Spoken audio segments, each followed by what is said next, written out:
Hello and welcome to this video on interesting facts about the two thrones. I'll be joined by my friend Venon, who will be doing voiceover with me today. This video is the result of a collaborative effort within our Discord server.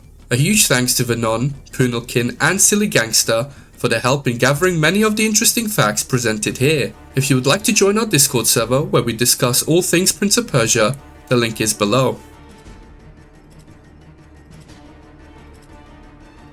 The Two Thrones received a PSP port in 2007. The version the EU received was actually different to the version the US received. Both versions received extra chariot races and multiplayer maps that were accessible in the main menu. The US port, however, also received full bonus levels included in gameplay like Revelations did. There were 9 total bonus stages created for the US port. You can access these levels by putting your dagger into a sand gate, at which point you will be teleported. These levels were split into 3 sets. One set was Prince drinking from a fountain, similar to the fountains found in the Sands of Time. By drinking the water, Prince will gain a sand power, like Eye of the Storm, which is slow down, and Sandstorm Attack, which is the sand blast you create that knocks down enemies. The dialogue in these levels tell us that this power comes from Kylina, and that she was helping us even in the Sands of Time. I remember this place from my time in Azad. I thought it was a dream. Even then, the Empress was helping us. Incredible. The second set of levels has Prince transverse for a mini-level where he has to stealthily kill every enemy. The last set of levels are the longest and most developed. These levels have you transverse through the temples of Zurvan where you must destroy them. The importance of this will be discussed in the next section. 2 of these levels also include a Dark Prince section, which is a nice welcome.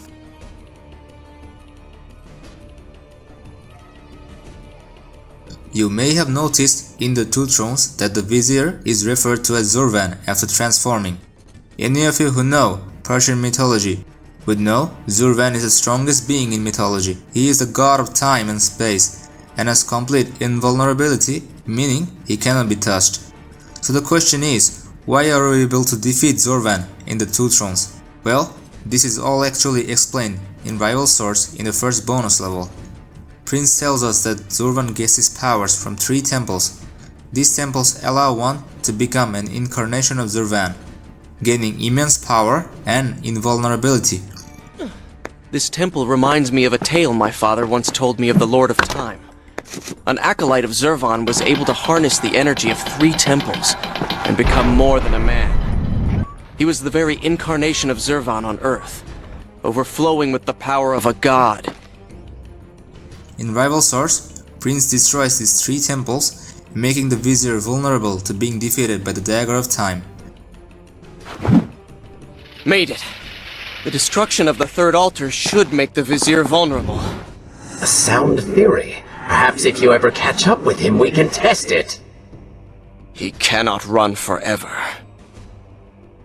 The idea of the temples probably existed in the development of the Two Thrones because when we activate the first sand gate, Dark Prince says this. What's happening? Well, that certainly went according to plan, did it not? You really should know by now that entering portals made of sand only leads to trouble. In the context of what happens in the Two Thrones, this line makes no sense since we don't enter any portals. In Rival Source, it does make sense since we are teleported to the temples. Throughout the game, the sand corruption on Prince gets stronger. At a certain point, the corruption stops and doesn't grow any further. Additionally, the PS2, Xbox and PSP ports of the Two Thrones have exclusive voice lines where Prince talks about the corruption on his arm and how much it pains him. This long. Good luck, stranger. It's spreading!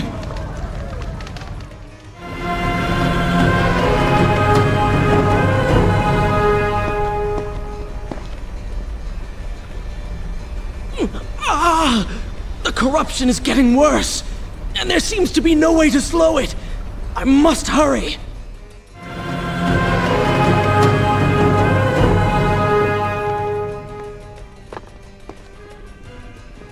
I must find the Vizier soon. I feel I shall lose myself entirely to this corruption. Sadly, the GameCube and PC ports will not play these voice lines, even though they can be found in the sound files. These voice lines serve as a good reminder that the Dark Prince is slowly taking over the prince's body. Most people playing the trilogy these days are playing it on a PC, so it's a shame they won't hear these lines during gameplay. Much like Warrior Within, the Two Thrones also included some secret weapons. Depending on the difficulty you finished, the game will display a set of inputs that will allow you to use the secret weapons. Once finishing easy mode, the game will allow you to unlock the baby toy special weapon. This is done by going into your menu and inputting this code shown on screen. The weapon has really high durability, however its damage is really bad.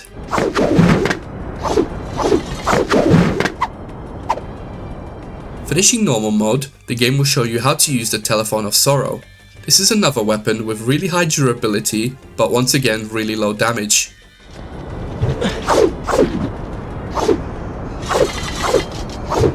And finally, hard mode shows you how to use the chainsaw.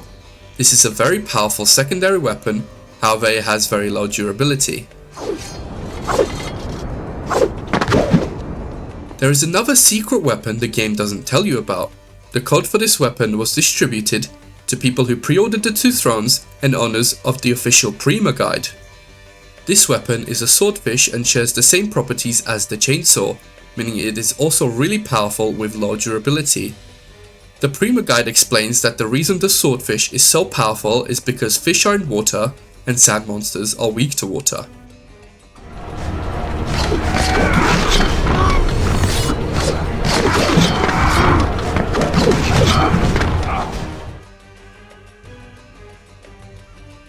There is another hidden weapon in the Two Thrones that requires no inputs in the pause menu. This weapon is found in the Guard Fortress level, where we see our first sand gate. When we progress through the level, we can find a hidden alleyway containing a wooden box. Once we break this box, we can pick up what looks to be a broken piece of wood. This weapon is extremely weak, as in breaks in one hit, but it does guarantee a knockdown on hit. It also breaks with block, so this weapon is by far the weakest weapon in the trilogy. The speedrunning community has found a technique where Prince is able to skip the first dagger. This technique is known as the fish gutter skip, and it leads to many interesting properties within the game. First of all, Prince is unable to stealth kill since he has no dagger to kill with. This however can be fixed if we pick up a secondary weapon. For some reason, if we have no dagger in our possession, whatever secondary weapon we pick up becomes our primary weapon.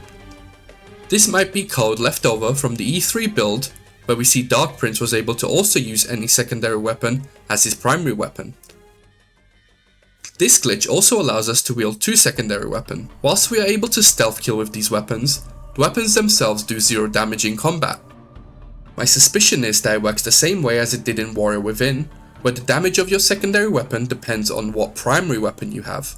Since we have no primary weapon, the damage is 0. So this has very little practical use. The game is also prone to crashing if you wield two secondary weapons. We are able to have no weapons up until we encounter our first dagger plate. Once we try to stab the dagger plate, the game will crash, unless you play on any other port. Here I am playing on the PS2 version, and stabbing the plate does nothing. Prince is able to stab the plate with no dagger. So we are able to continue quite a bit further on all ports excluding the PC ports. Once we reach the palace CGI cutscene where Kylina dies, the game is meant to give us the Dagger of Time, but instead we actually acquire the fish gutter. I'm guessing this is because, instead of the game physically giving the dagger to the prince, all it does is advance Prince's state by 1. 0 would be Prince with no weapons, 1 would be fish gutter, and 2 would be the Dagger of Time.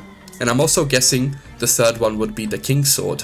Sadly, this means that we are unable to use any sand powers, and destroying boxes will not give us any sands. So this means Dark Prince is only able to get sands from killing enemies.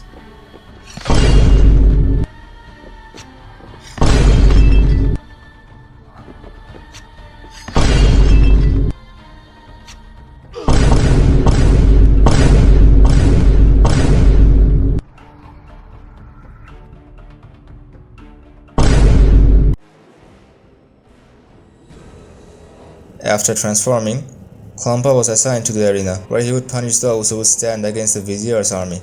Klompa took down many soldiers of the Babylonian army, as seen by the arrows sticking out of his back. His lower jaw being severed may also be a wound from his battles. Soldiers were not the only victims of Klompa. Civilians were also sent to the arena to face punishment. This can be heard in the background voice lines and can be seen in the CGI cutscene where Prince frees all the civilians. Father! Father! Quiet, Will. Do you wish to join him in the arena? Don't take me there! Anywhere but that place!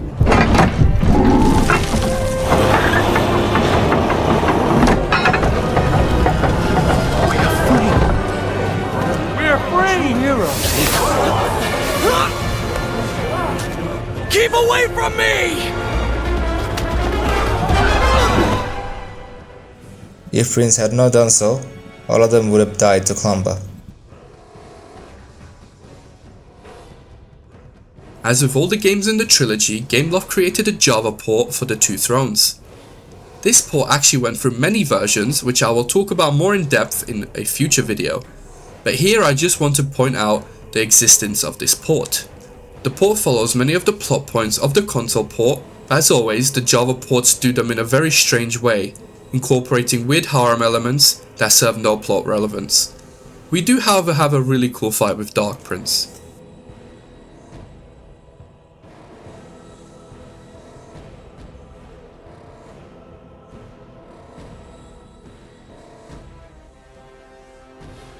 The city of Babylon was inspired by Morocco, which is why Ubisoft initially gave the development of Prince of Persia 3 to Ubisoft Casablanca. Even members at Ubisoft Montreal went to Casablanca to take photos to serve as reference for the city of Babylon. To recreate Babylon, we took our inspiration from real Oriental cities like Cairo in Egypt, or the Medinas of Marrakesh, and Casablanca in Morocco. As mentioned in the interesting Warrior Within Facts video, Jordan Mechner, the creator of Prince of Persia, wasn't a fan of the violent and mature direction Warrior Within went in. In the same Wired article, Mechner said this about the Two Thrones: "I'm glad they're returning to a game for kids as well as adults." The Two Thrones blends elements from both previous games, incorporating the gameplay of Warrior Within and the story of Sands of Time. The reintroduction of characters such as Farah and Vizier marks a return to a simpler storyline, a classic adventure involving a love interest and an evil villain, which gained the approval of Jordan Mechner. The Two Thrones was the first game in the Sands trilogy to include widescreen support, as well as introducing anti-aliasing. The previous games were locked to the 4:3 aspect ratio, which was to fit the CRT standards which the games were created for. Once the Two Thrones came out, the Xbox 360 had already been released, which created the 16:9 standard for video games. So to fit the modern standard, the developers allowed us to use very high resolutions and the 16:9 aspect ratio. Here you can see my version of the Two Thrones goes all the way up to 5431 by 3055. However, the higher your resolution, the more the main menu seems to shift to the right. At 4K resolution, a lot of the menu cannot even be seen. And if I try to select the highest resolution, it will crash the game. This can all be fixed with the unofficial 4K patch created by Darwin Freeman on Nexus Mods. I also mentioned earlier about anti-aliasing. Some of you may not know what that is. Anti-aliasing is the effect of making pixels look a lot smoother. Here is an example in game. On the right is anti-aliasing turned on. You can definitely notice that the pillars look a lot smoother with anti-aliasing on. Sadly, turning this setting on will break certain things such as your main menu and health bar, so it's better to be turned off.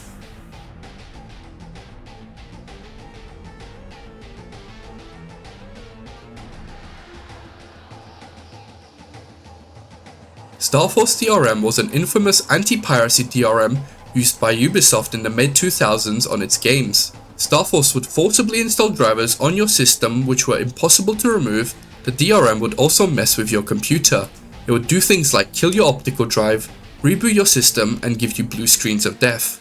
For more information on this, check out this video by the Modern Vintage Gamer. Ubisoft stopped using this DRM after a $5 million class action lawsuit was brought against Ubisoft by gamers accusing Starforce of compromising their systems. During the main menu theme of the Two Thrones, the singer can be heard singing in Arabic, which translated to, "There is darkness in my soul."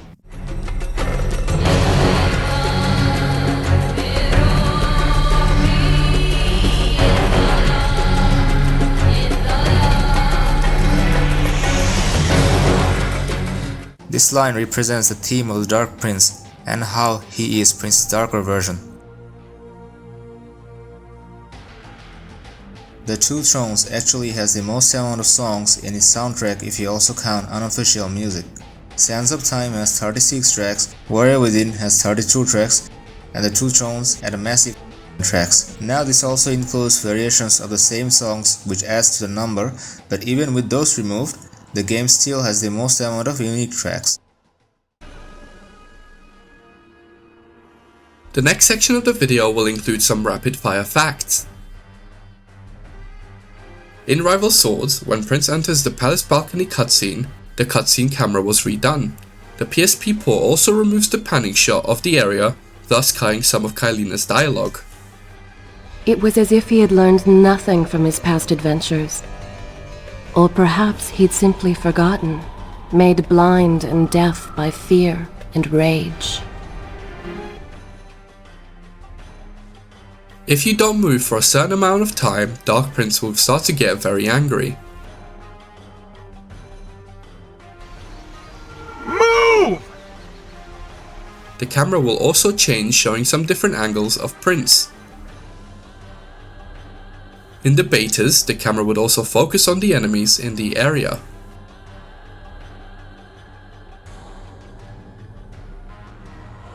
There is an Easter egg of the Prince of Persia in Splinter Cell Chaos Theory. Seeing his liquor cabinet and playing video games. He's got the new Prince of Persia. Yeah, I heard it's awesome. Gonna be game of the year, man. Can't wait to play it.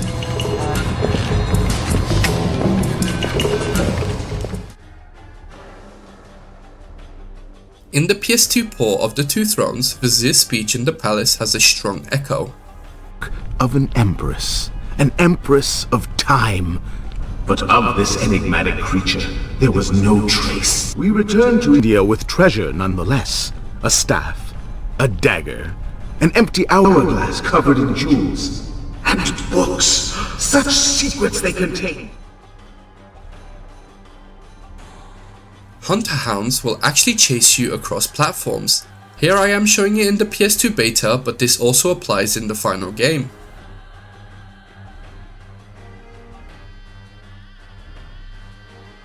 All ports of the Two Thrones have slightly different load screen animations.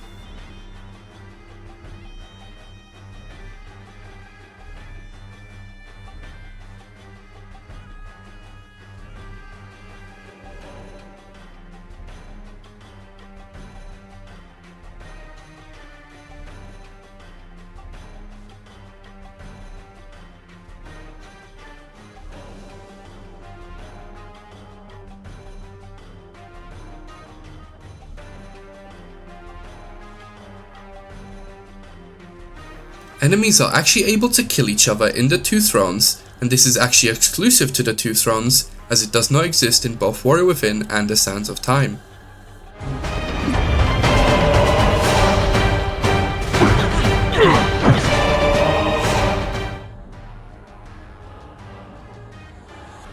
There is a trap that is used only once in the Two Thrones.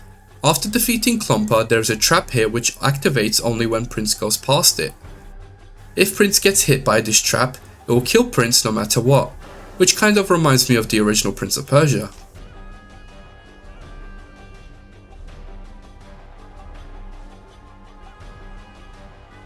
There is an Easter egg that can be found in the fortress level as Dark Prince.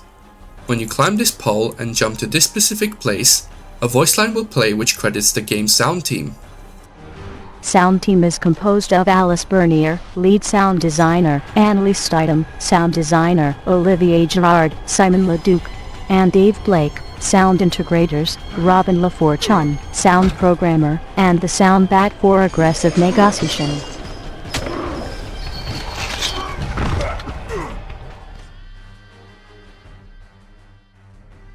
Dark Prince has 3 voice lines in the entire game which are unfiltered. I'm going in! I'm not sure I like how this girl is always charging ahead. Fear not, she has already proved a valuable asset to us.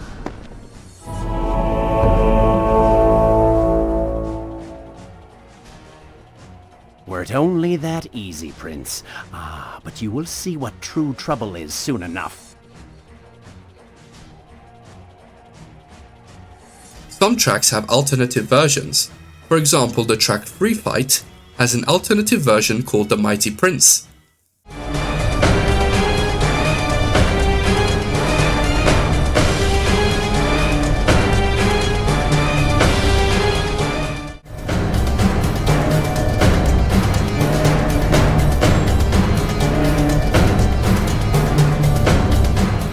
Balcony's Free Fight has an alternative version called The Prince Retaliates.